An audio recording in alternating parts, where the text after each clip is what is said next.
Welcome back to Searchlight. It's July 30th, our second viewer appreciation show. As we touched on Sunday and Tuesday, our numbers are growing, and that's thanks to you, the viewers, the Patreons, the supporters who have been evangelical about spreading the word of Searchlight. We were also blown away by the amount of responses and quality of responses we got from last viewer appreciation show when we prompted viewers to tell us if they still listen to compact disc, if that was their preferred format. From fidelity to nostalgia to heartbreak even, there is a wide range of reasons why folks are still choosing compact disc as their preferred form of media. Thank you again, and don't be bummed out if your response didn't get chosen on today's show. We've got plenty more compact disc and physical media that we're going to do our best to pass along to as many viewers as possible, but let's get into today's viewer appreciation.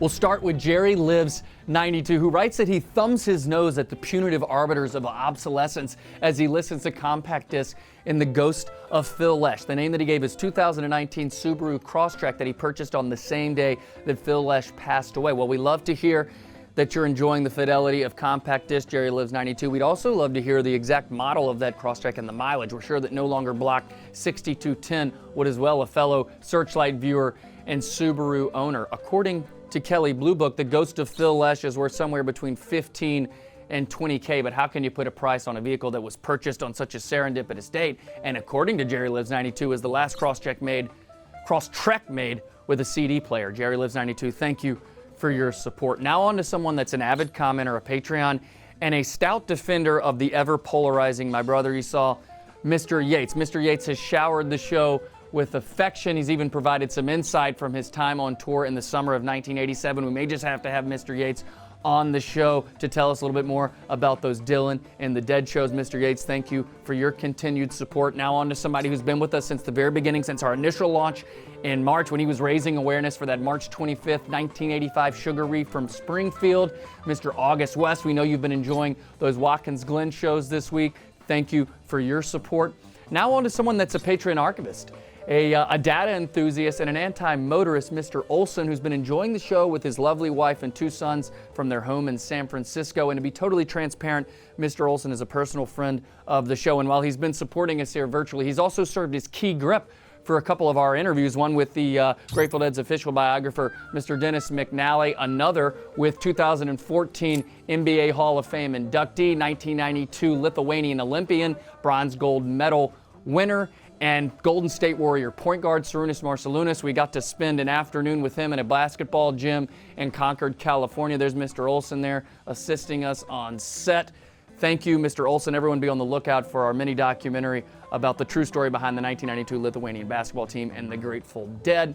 Now, as we said on the previous viewer appreciation show, we are grateful for the praise and humbled by the accountability. If we make a mistake, we hope you have the courtesy to correct us in the way that East Coast Dave did. We somehow made an oversight claiming that the July 17th, 1988 Blackbird was the only one ever performed. All it would have taken was a quick verification with the folks over at Grateful Stats to see that there was another Blackbird performed on June 23rd, 1988 in Alpine Valley. East Coast Dave, thank you for correcting us and making us aware of the other Blackbird performance.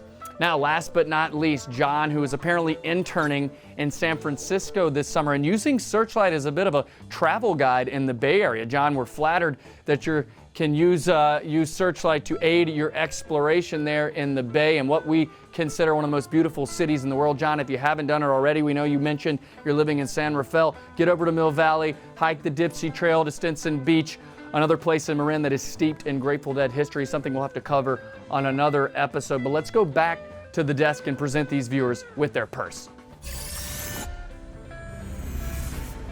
We'll go in the same order we just went in, starting with Jerry Lives 92. We're passing on a compact disc for you to enjoy inside the Ghost of Phil Lesh, the 7/3/66 Fillmore Auditorium show, the Independence Ball, the earliest Grateful Dead show released in its entirety, courtesy of the folks over at Rhino who have passed this along to us to pass along to you, the viewers. Thank you, Jerry Lives 92. We hope you enjoy that. We love that. Keep on rolling by. Now for Mr. Yates, we've got the 50th anniversary release of the 1976 album, Steal Your Face, which of course is the 1974 hiatus shows from Winterland, with wonderful archival photography here from the Winterland shows, and this very cool blue and red and black splattered vinyl. Thank you, Mr. Yates. An album with a checkered past, but we think that you'll enjoy this this remastered pressing here. Now for Mr. August West, we've got a free year to the Play Dead application, courtesy of the folks over at nugs.net. Thank you, Mr. West. We know you're a big nugs.net fan. Enjoy that. Thank you for the support. And now for East Coast Dave, who again called us out so gracefully, corrected us for that oversight on the Blackbird 71788 and 62388 from Alpine Valley. Thank you again for paying close attention and watching the show.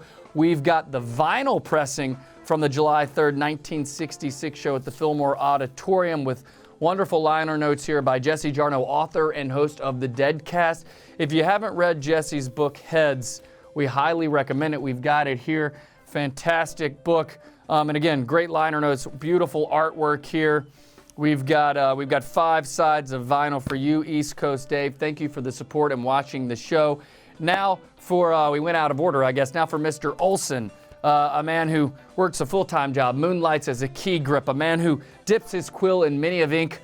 We've dipped into the secret stash of vinyl for you. 1974 Wall of Sound show, Dave's Picks Volume 2, a show we'll be covering in tomorrow's show, July 31st, Dillon Stadium, Hartford, Connecticut.